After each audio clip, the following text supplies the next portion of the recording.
Thanks for listening to the Lunch and Learn with Dr. Barry, here to help educate, motivate, and put you on the right path to take control of your health through weekly discussions on topics in the medical field, public health arena, and in your community. And now your host, Dr. Barry.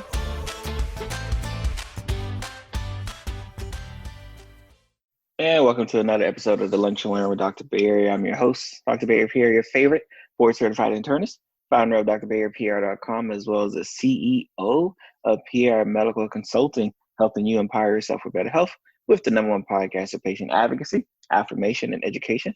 This week, we are talking about the coronavirus. And I know you guys are seeing a lot of numbers being thrown out there.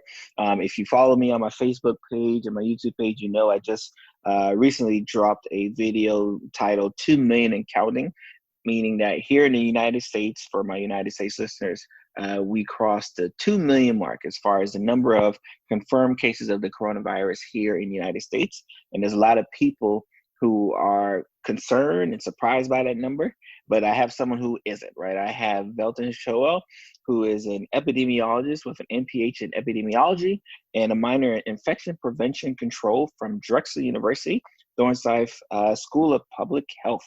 He currently works as an epidemiologist at the Navy and Marine Corps Public Health Center in the Epidata Center. And some of his day-to-day work includes him writing SAS code to analyze data and answer questions pertaining to health outcomes based on a myriad of exposures. He also writes reports on these findings, whether it be weekly, monthly, or even annually, and helping to look for everything from occupational exposures to incidents of infectious disease cases that fall within the CDC's mandatory disease reporting guidelines. And guess what disease falls under these guidelines? You bet it, the coronavirus, guys. So I figured, let's get someone who knows the numbers, who deals with the numbers, who works with the numbers, to really tell us what these numbers mean, right? Like, what does it mean to have over 113,000 deaths, right? What does it mean to have over 2 million cases in counting?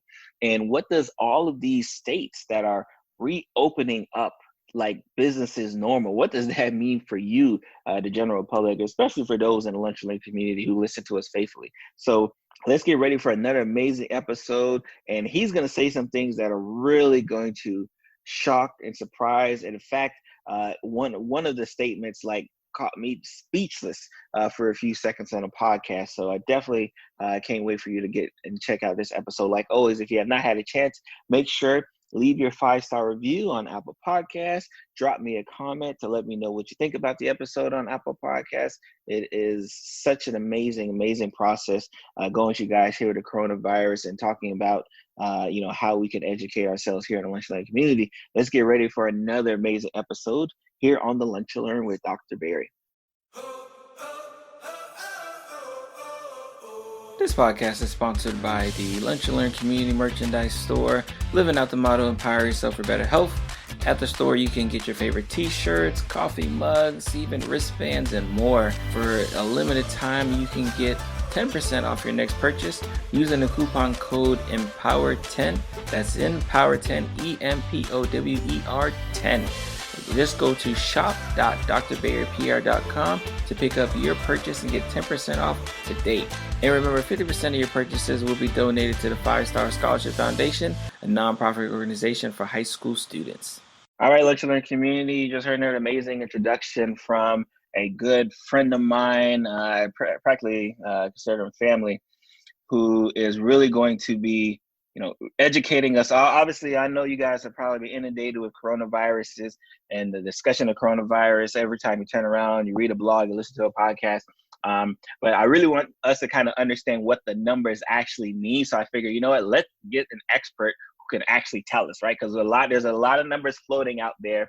And I really want, especially in the Lunch and Learn community, empower yourself for better health. The goal is to understand how can I take this information I'm getting and be able to apply it and then make sure I'm doing better. So Velton, thank you for joining the podcast this week. Well, thank you for having me. I really appreciate you reaching out to me to kind of get my perspective on things. So just for those who, because I have a lot of folks who typically do it, skip past the introduction. They want to get right into the main, meat of the episode. Tell them a little bit about yourself, maybe something that maybe not even intro, but just like who you are, what you do, and why did I feel like you were the person I needed to bring on today? I mean, I honestly asked myself why you were tapping. Let's see. Me, I am an epidemiologist by day and an entrepreneur by whenever I'm not clocked in. So I know you've seen Dr. Barry's beard. So clean and unshaven, y'all. Clean and unshaven. A little bit of it goes towards our products. So essentially, that's my life: epidemiology and men's grooming, beard care. Tell us about yourself and as the epidemiologist. Like what, like for those who may not know. Again, obviously those who know, we're following in the Lunch Learn community. I got a master's in public health, right? My emphasis is on program evaluation. What is an epidemiologist for like the lay person, maybe just passing on? So an epidemiologist is someone who studies disease. And the way that we study disease is we study, incidence, prevalence, and, different rates that are found and through like data manipulation and running different type of analyses. So as a physician, obviously, I have a key role when we're talking about the coronavirus, when we're talking about the pandemic, as far as kind of taking care of patients. But what do you feel public health's role is in this whole thing, right? Again, I started, one of my first video series, I started in saying the coronavirus, the public health crisis. Like I didn't even point it to them, and this was in March. What do you think public health's role is in all of these things kind of going along associated with COVID-19 and the coronavirus? So what our role in theory, like what it's supposed to be, is we're supposed to be at the forefront, leading the efforts. And what we're seeing during the pandemic is, one, public health is grossly underfunded. And two, it's underprepared because there's a lot of federal and local health departments now that are scrambling to, bring on more epidemiologists to kind of try to make sense of the data that they're collecting from different facilities in the day-to-day. So without having those two aspects, it's kind of hard to really gain an understanding of what is happening and make sense of the data that you're gathering. Like I know that the people that are out there, in the field that are doing the testing, that are, screening people and have all the hands-on approach, like they're working tirelessly. But if you don't have anyone that's on the back end that can really look into and, examine the data and make sense of what they're seeing without any biases, you really can't fully control the pandemic, which is what we're seeing. And what I love what you talk about, especially as far as being able to take the information that we're actually grabbing and do something with it. As a physician, in my physician role, patients come in, patients get diagnosed with the coronavirus, COVID-19. There's some things I do to treat them. But what typically happens is, again, they kind of get earmarked, hey, you have coronavirus, you're this person here. And we're getting, especially in the state of Florida, we're getting a lot of this information. And I think you said it best, that we don't really know what to do with it, to the point where numbers are coming out and, people are being scared. People are being frightened because they just have no clue. They just see all of these patients being tested, patients being confirmed, and false positives and false negatives, and all these things that I'm almost sure are new to a lot of different people. So I love the fact that you really said that, which I 100% agree with you, that they should be right at the front and center, right? Even before the physicians, right? Like I said, I can treat all day, but if I don't know what I'm doing with the people I'm treating, or more importantly, how can I don't want to say prevent, but kind of stave off and kind of help deal with those numbers, there's really nothing I could do as a physician. So I definitely love the fact that you feel, and again, which I totally agree with, that we should be at the front. And you really touched on some very strong points. The fact that unfortunately we're underprepared, for a variety of reasons. We're understaffed, underfunded. So even if we want to, right, especially in your position, even if we want to be able to kind of deal with the numbers, we're not even we're unable to do so right now. Yeah, because I look at things like from our perspective. So like our job is to make sense of things, like point blank, that's it. So a lot of times we're looking at things from the 10,000 foot view, when you as a physician, you're looking at like ground level. You're one-on-one with people.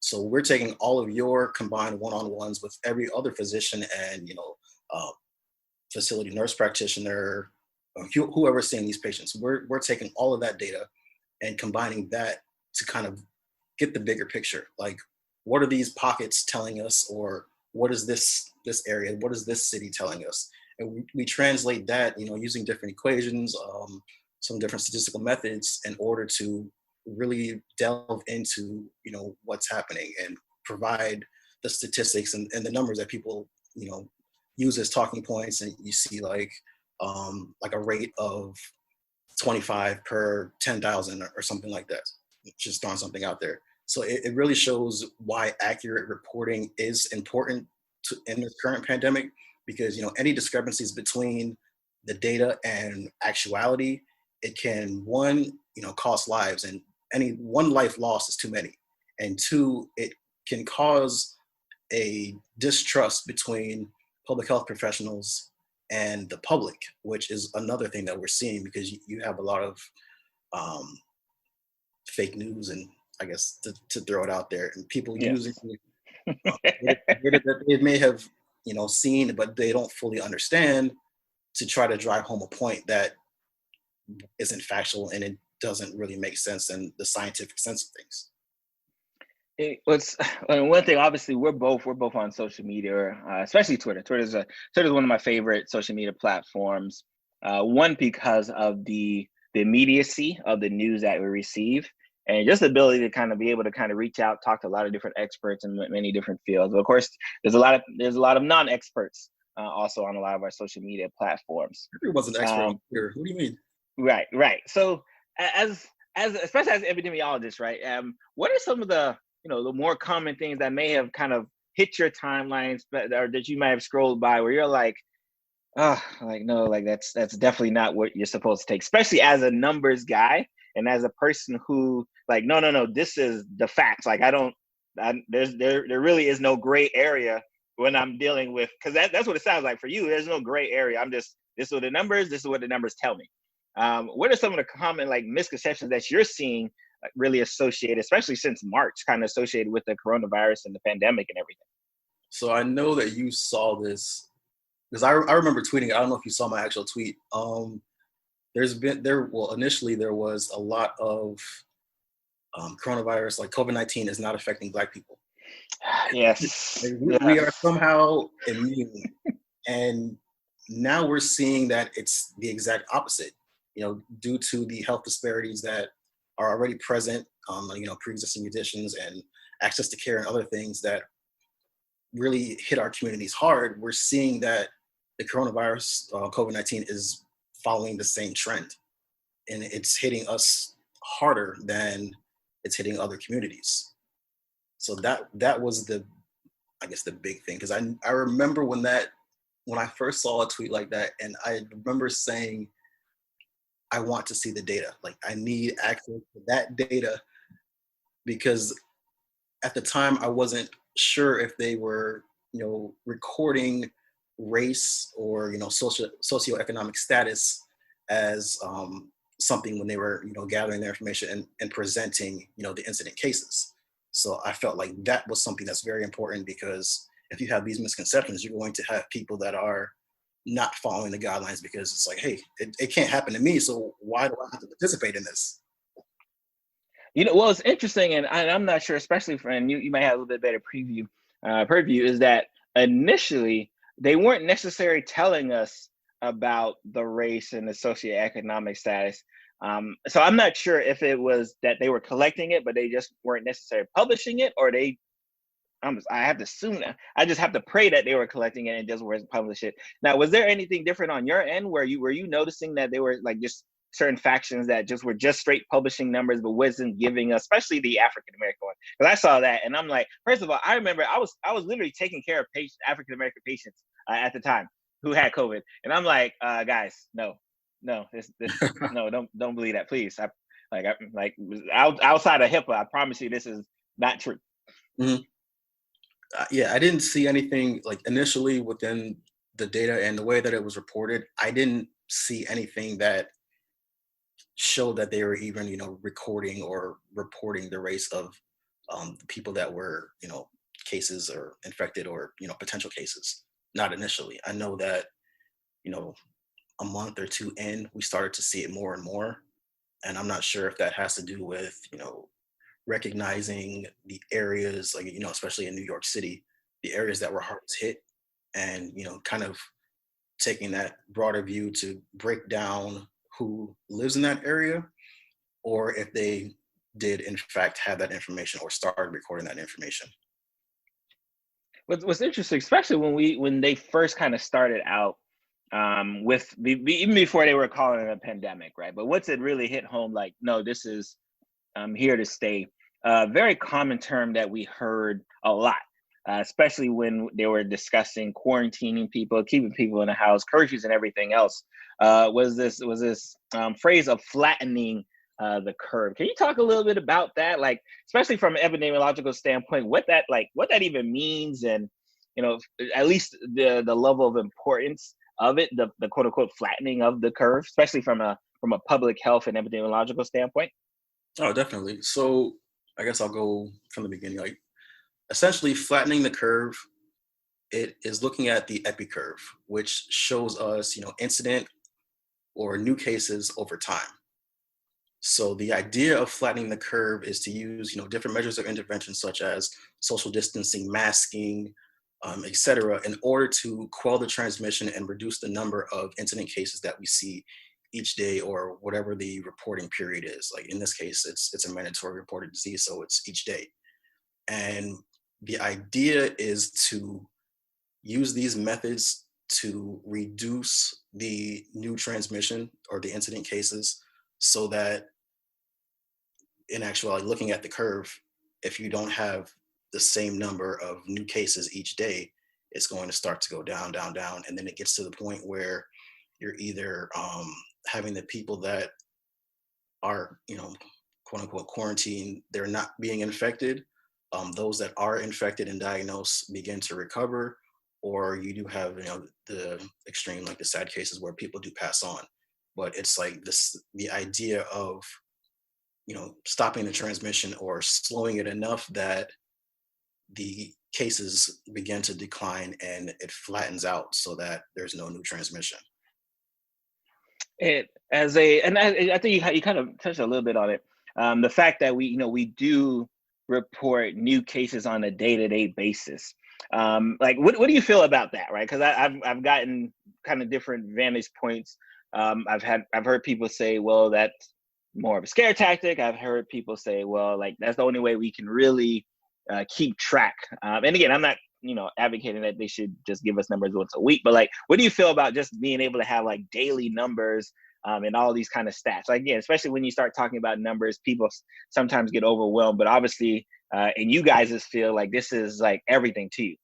Like, are you more of a, yes, give me the numbers, give it to me every day, I need everything I can do because that's the only way I can work? Or or is having, maybe once a week, or like, because that's the argument I'm getting, like, we're getting too much information now is what I'm hearing. Well, you can't even really say that it's too much information, because people still aren't, believing what it says. So for me, I love to see the numbers every day. Johns Hopkins has a really great site that they created, and it has all the cases that come in that are reported, and it shows you, day to day. I think they update it every few hours, actually, but it gives you real-time data to allow you to see not only the US, you can see state by state, but you can also see other countries and international to really get a sense of the pandemic.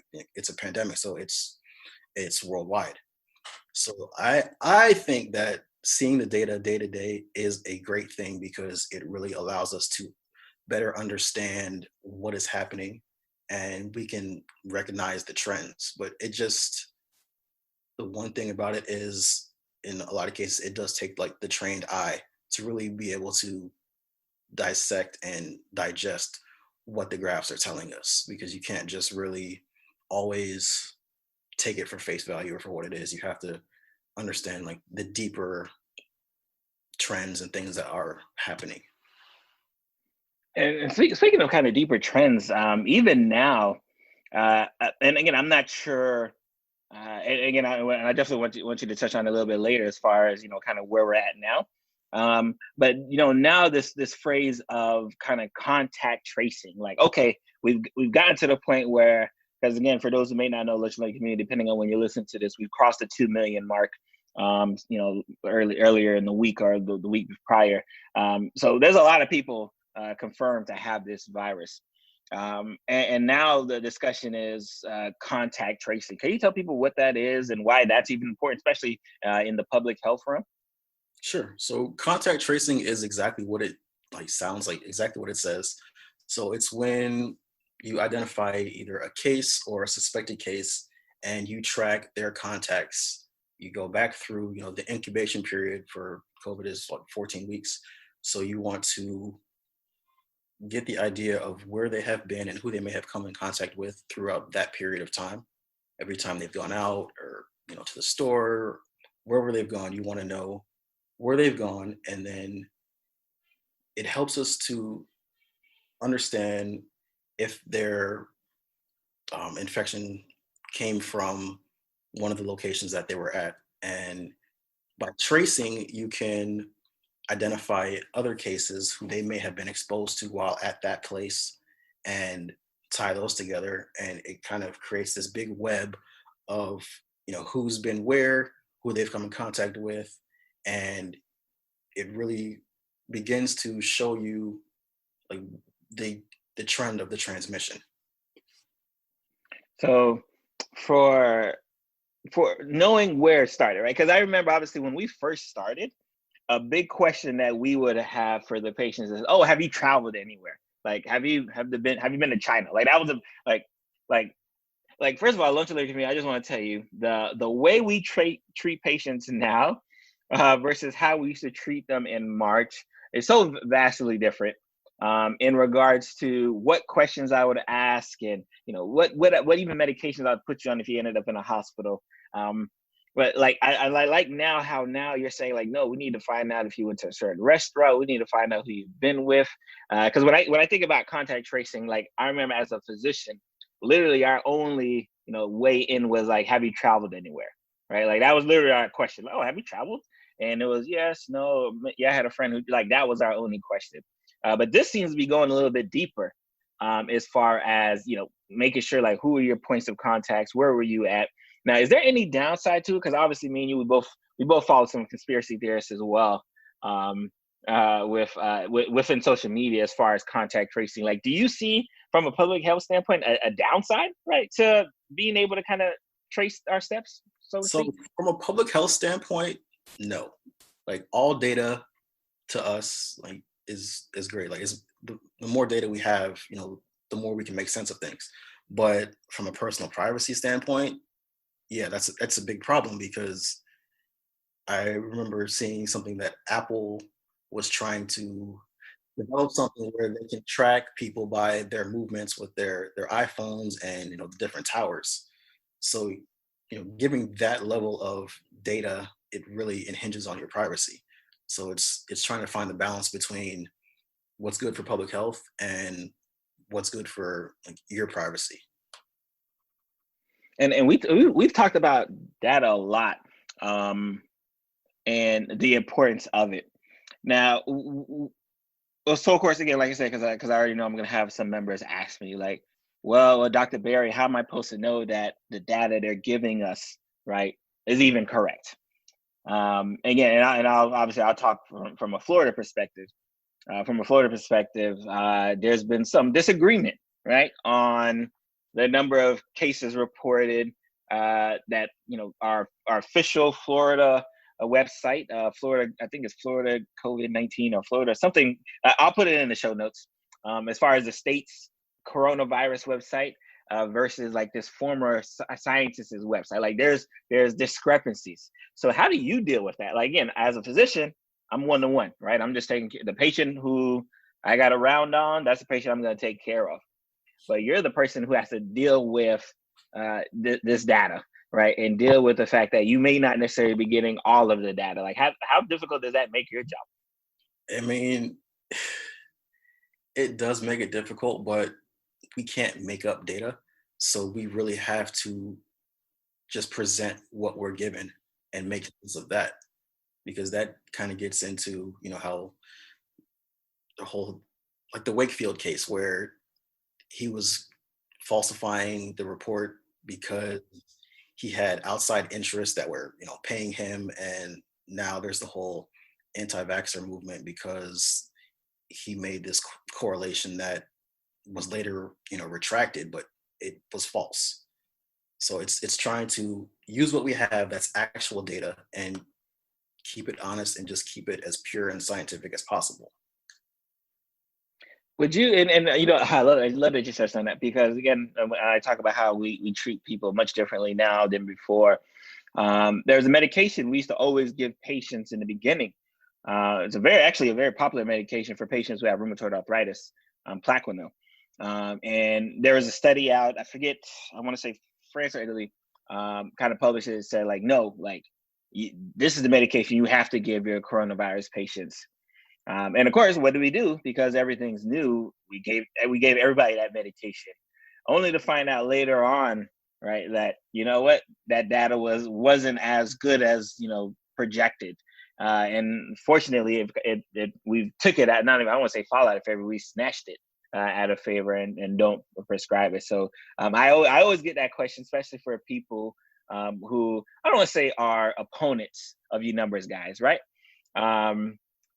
People who just feel like, well, they could be telling me anything. And like, yeah, that's right. He does what he does with the numbers, right? But if the numbers are faulty, how can I even believe him? And then that puts that distrust in you, because they feel like you're the one who led them astray when it was really the numbers. Mm-hmm. Yeah, it's a slippery slope, because we get all this data and all these numbers, but we're not the ones collecting it. So if it's a person that's collecting and inputting all this data, how can we really be sure that it's 100% accurate?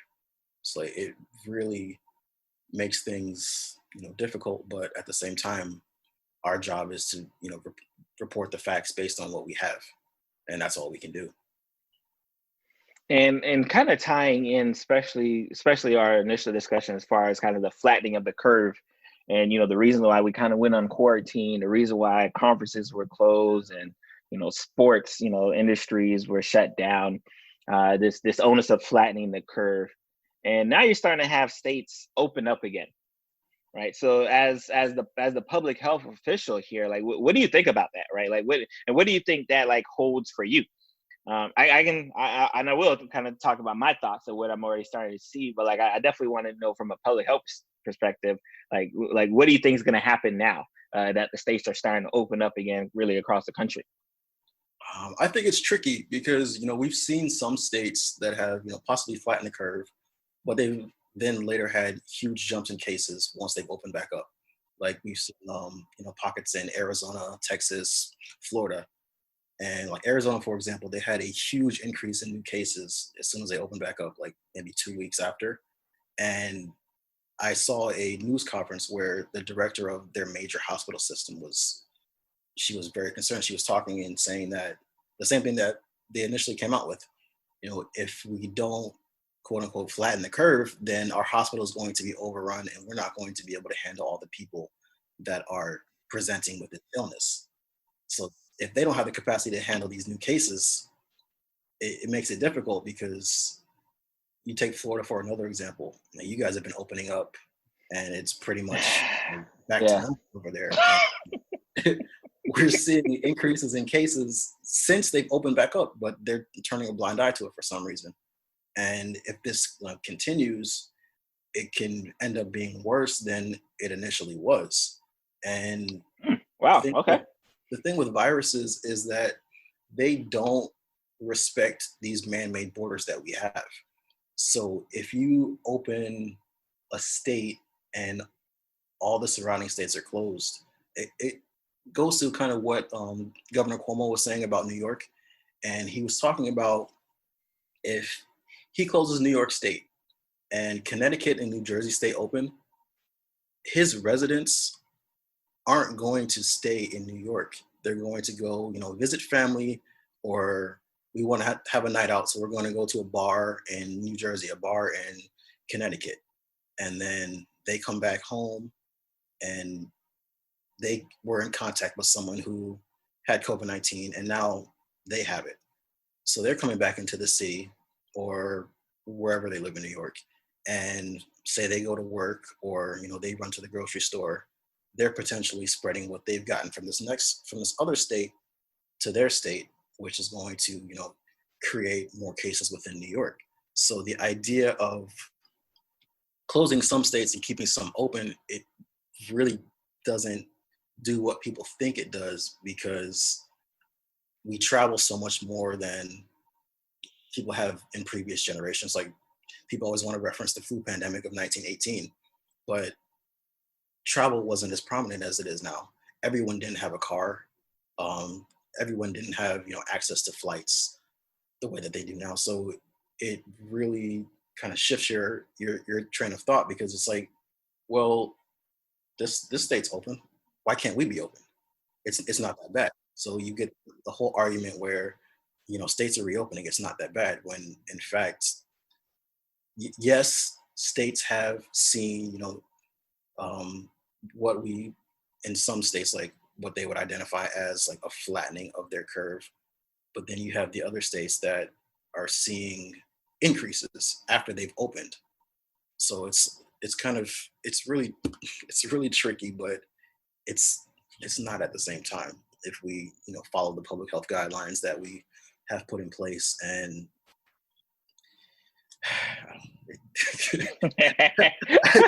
as much as it's like, it's frustrating. It's frustrating. What's interesting, especially, and I do want to ask you, because I definitely want to get your perspective on it, is the rise, right? Like the number of new cases and the recent like non-flattenings of the curve.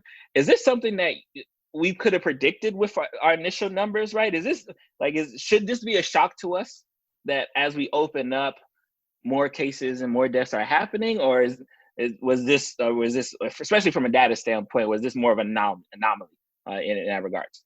Well, there was always the talk about, the quote unquote second wave. And it's kind of hard to say, but you have to identify the point in which the first wave has ended. So if the first wave never technically, let's talk about it. Let's talk about it. If that first wave never technically ended, then is this really a second wave, or is it a continuation of that first wave? It's just like a greater peak or another peak. Ooh, that's very good question. What amount of time, or what level of incident cases defines the quote unquote flat part of the curve? So I think that's a big question that we have to ask ourselves. It's like, okay, so where did this first wave end? Has it ended? And is this truly a second wave, or is it just a continuation of what we've been seeing? And it's just, sparking now because everyone's in contact again. Wow. Okay. Okay. So now I'm stunned a little bit, because that is I never thought about it in that sense. Like, did we ever actually end the first wave? That is a very good question. Very, very good question. Okay. All right. What do you especially in your state, like, do you feel like your state like ended that? Like, I'm biased against Governor DeSantis, so I don't want to speak from. I feel like I'll be speaking from bias and not necessarily the numbers standpoint. But like, do you feel like your state like had the flattening? Like, okay, yeah, this is the point where it's kind of flat. So if you saw like a secondary bump, like, okay, I can understand the secondary break. Or do you feel like you guys might have still been in that first wave per se? It's really hard to say with us, because I live in Virginia, and our cases from the beginning, they haven't really been too high. We've been, self-quarantined, and we're starting to reopen. So from the perspective of our cases have been relatively low the whole time. So we'd have to really like I said before, define, what's the bottom, like where's our bottom line, and then what would we identify as a resurgence? Now, oh yeah, that's good, very good, lunch learning community. This is why I wanted to bring the expert on because, like I said, I'm stumped as well because that is a question I'm probably going to be thinking about probably like all this week. Where do we fall, right? And especially those lunch and learn community members in the state of Florida. From an epidemiological standpoint, is there any point, like at least we'll just even go United States wise. Is there any point where you're like from a calculating standpoint, you could be like, okay, if we get to, this number of cases versus deaths, like I feel like, okay, the curve is flat? Or is this some like really kind of moving goalpost that it really depends state by state, locale by locale? It's definitely a state by state thing because like we've seen, decreases in some of the original epicenters, but then new ones pop up in other places like, Texas, like Arizona. When initially you had, New York City was a big one, and you had New Orleans, and Louisiana was big. And then, but you also had Georgia.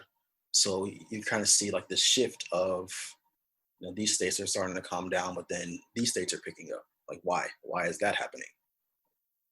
So it's tricky, but the data, it really tells us, everything. It tells us a lot. What's so funny, I think about, it was probably a little bit before Memorial Day, I think maybe even around it.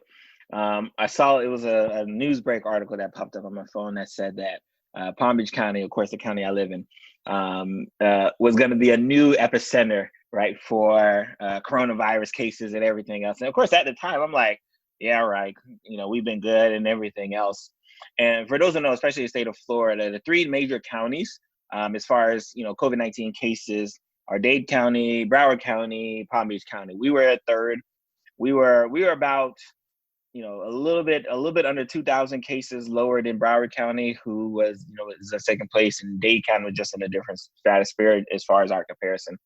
And I looked at the numbers Friday. I did a Empower Yourself with Better Health series video Friday, and I was shocked because like it was the first time I had looked at it prior to getting on, and we've almost caught up to Broward County, which again, like I don't know what's happening. It goes back. So again, border.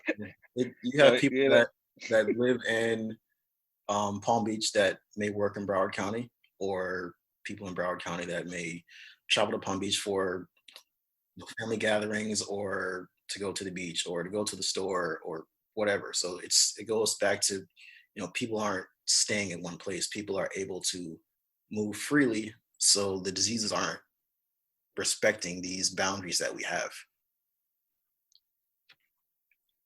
What do you say for someone who's like okay, like you scared me enough, like from the public health perspective, even though you should be on the forefront, you're not on the forefront. Like, what can I do, right? Like, what can I do from a public health perspective? Because like now I'm scared because now I don't know if I'm in a second peak or the first peak never actually peaked, and like now we're like, and again, the reason why Lunch Lane Community, what he says is so poignant is that like if you again just do a Google search for the past week, and you'll see that like a lot of these states that he mentioned, Arizona, Texas, state of Florida, there's like a few others, are seeing record new highs than they did during their quarantine phase. They're seeing record news highs on the day that, so right when he said that, I was like, wow, maybe we didn't like hit our peak, like, and again, maybe because obviously we're quarantined, we're in the house, we have curfews, all that stuff there, and now that we're not, we're seeing all these new cases. So again, that's why I think that his question like really has shook me, because I don't know if this would have just happened before, but we kind of staved it off a little bit, quote unquote, flattened the curve a little bit. Or like, the second wave just happened to be like 2 weeks after Memorial Day. I don't know. So what advice would you give like someone who's like, what can I do? Like, I'm scared now. Like, what can I do now? I mean, I know a lot of people have to go back to work. So, limit your contact, wear your mask. Those are big things. Those are important. Limit your contact, wear your mask, and stay informed. I know a lot of the data may be, tricky or hard to understand, and a lot of news outlets may be misleading people. But the best way to really understand is to educate yourself and draw your own conclusions and gain your own perspective on what we're seeing and not what we're being told we're seeing. I think it's two different things that are on two different opposite ends, like, of, I guess, the truth spectrum. Like the what you see in the data is essentially, for as much as we can handle, like, it's the truth. But things may be altered.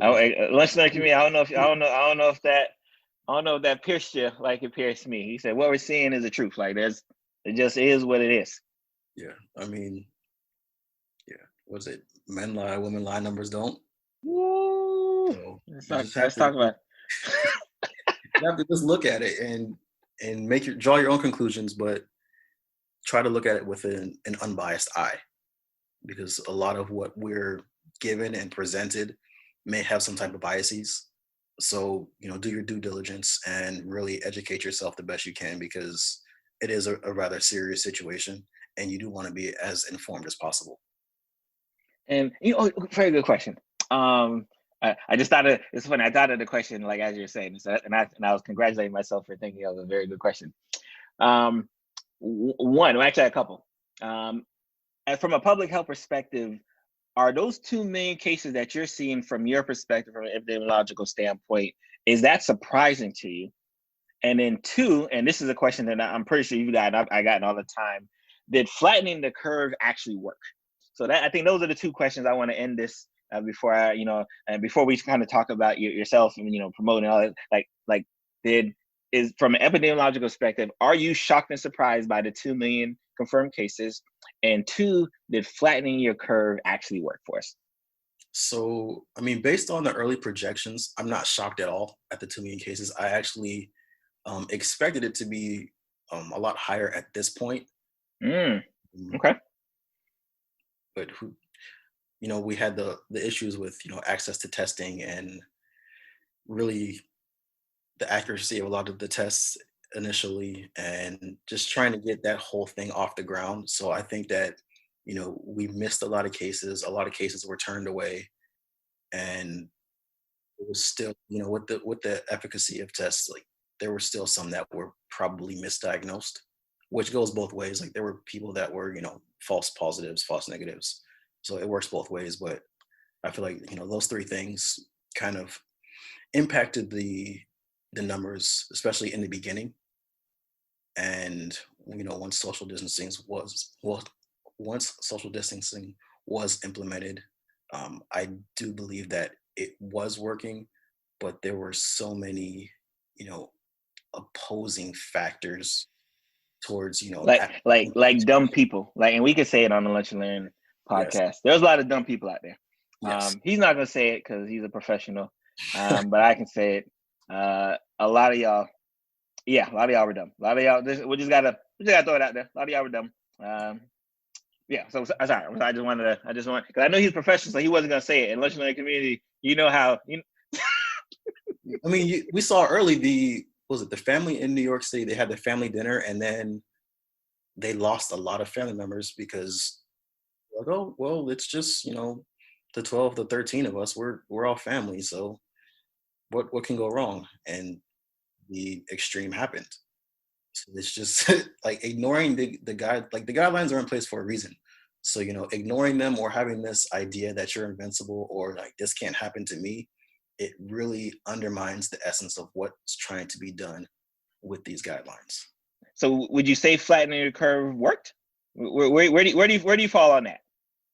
I think it's too early to tell, because I really think it's still too early to tell what the true curve looks like, because we're still in the midst of it.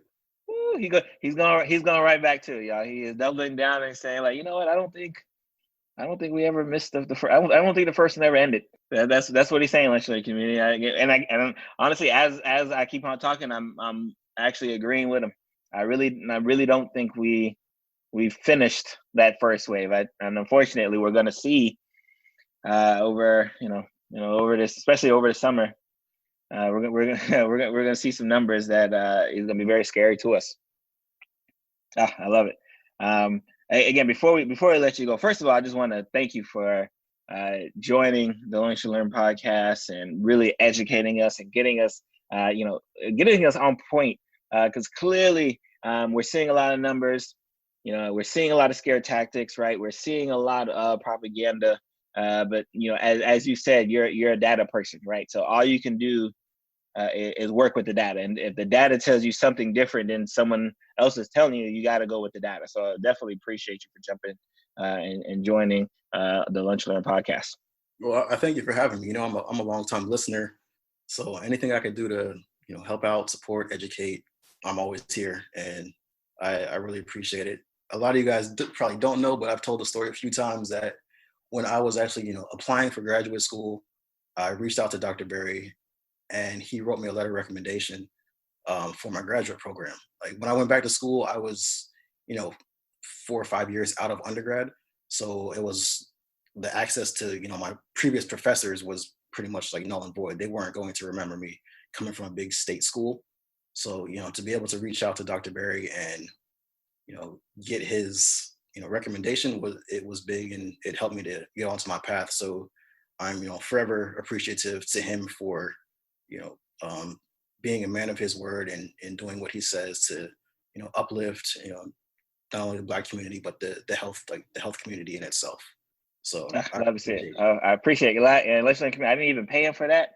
But no, I definitely appreciate it. And like I said, you've always been a hardworking person. So it was very easy, right? And I was like, yeah, whatever I can do, to help further you along your path that clearly is seeing, some very bright days. I'm pretty sure it's pretty busy days during a time like this, but definitely appreciative of your support over the years as well. Before I let you go, right? Because I think we have to, again, like I always give my guests this time. Let's talk about the entrepreneurial side, right? Like they've already been educated. So let's talk about the business side. Again, I've been an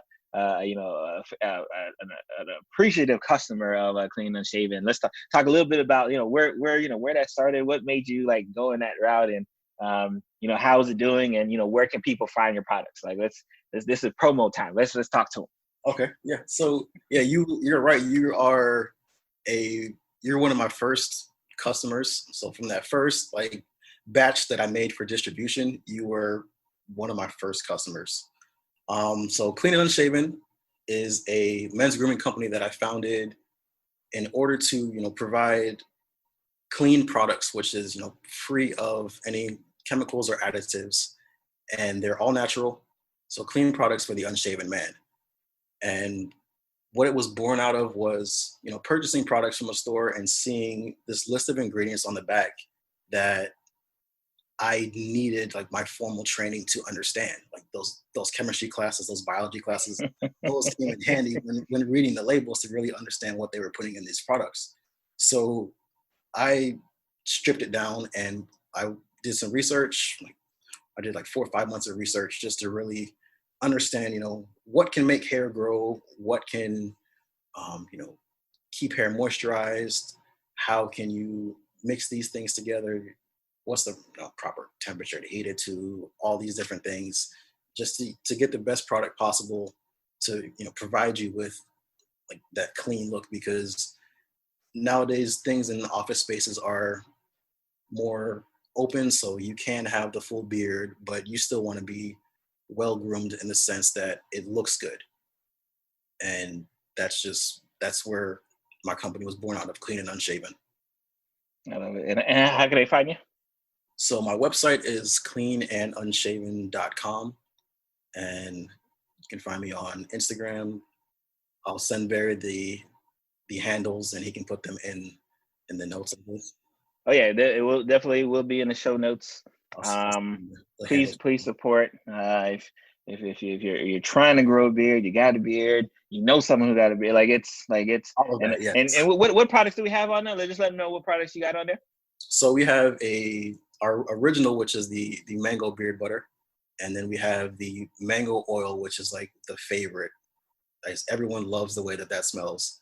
And then we also have the beard wash, and we have some other things in the works. So we're a year in, so we're growing slowly but steadily. So things are good. I love to see it. Love to see it. Yeah, no, I definitely. My personal favorite is definitely the beard oil. In fact, now I think about it, I gotta order some more.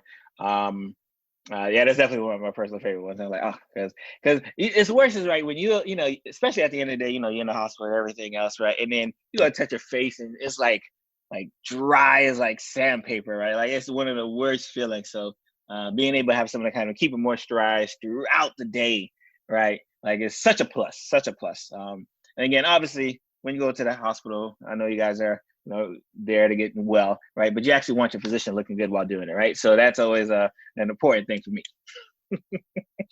No, I agree, definitely. Especially now that you have the full beard. Full beard, ready. Oh yeah, fortunately the coronavirus has kept me away from my barber for now. Oh my God, we're going on like 4 months. Yeah, it's like 4 months, man. I'm bad. My son is bad. Yeah. So, and what's worse now, like they're like the shop is open again. Mm-hmm. But I kind of need that first wave of people because I already know what was happening. So I need that first wave of people to rush in, and then I got to make sure my barber is ready. Masked up. Come on. Like I just need to make sure you're prepared. Just as like I'm gonna be prepared when I go over there. So that's the only reason why I haven't gotten the cut yet. But again, after 3 months, you're not even in a rush anymore because you're just like whatever. It's like I look how I look, so it's either accept it or don't. Yes. And what is your Twitter handle for those who may want to follow you? Get educated, just track you down and learn from someone as brilliant as yourself. You can follow me at Velmatic, VELMAT1C on Twitter. And Instagram, I'm Velton_IV. Love it. Again, Lunch Learning community members, hope you're walking away from this episode much more empowered, much more educated, and much more ready to take on the world. Because again, the world is a numbers game, and what better way than to have a numbers expert on here to really try to help navigate us through this pandemic that you guys are living in as we speak. So again, Velton, thank you for coming to the show. Thank you for having me. Thank you for coming to the end of the episode. It is yours truly, Dr. Pierre. I want to give my undying thanks to you for your support. Just getting to the end of the episode means that you at least enjoyed today's episode. Hope you were empowered by today's episode. Please remember to share this episode with at least 2 people that you know that would be greatly affected if they did not listen to today's episode. And if you have not already done so, subscribe to the podcast. Leave us a 5-star review, especially on Apple Podcasts or wherever you can leave a review. Leave a review there because your support is so valuable for what we're doing here on the Lunch Learn and everything with Pierre Medical Consulting.